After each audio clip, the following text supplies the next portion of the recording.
April is Child Abuse Prevention Month. Across the nation, Denver Human Services is coming together to protect kids and help them when they're in need. Our Tori Mason is live at DHS this morning. Tori, a 24-hour hotline is set up for anyone who needs to use it. How exactly does this hotline work? Well, Andrea, this is where it all begins. This is where your calls are answered when you call that 24/7 child abuse hotline. We have some professional caseworkers here. Take a look around.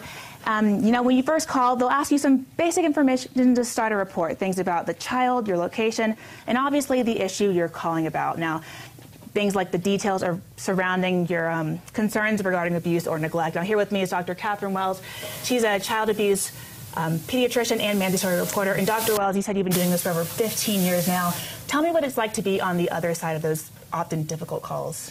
Yeah, I think anytime we have to make a report for abuse and neglect as a health provider or any other mandatory reporter, it's always a nervous situation. It's a situation when you are worried about a child.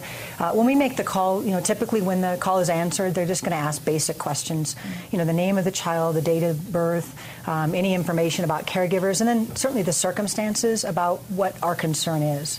And then you're a mandatory reporter, but you don't have to be to have those calls come through here, correct? No, no. Clearly, we're required, and anybody that has a professional, ongoing relationship with a child is required because we're not investigators, and it allows people that really do investigate these concerns to do their job.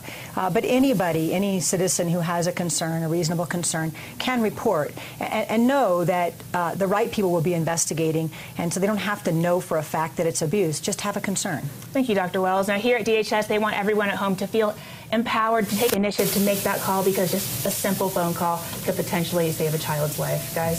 Yeah, it's good to know about that. Yeah, thank you so much, Tori, for that report.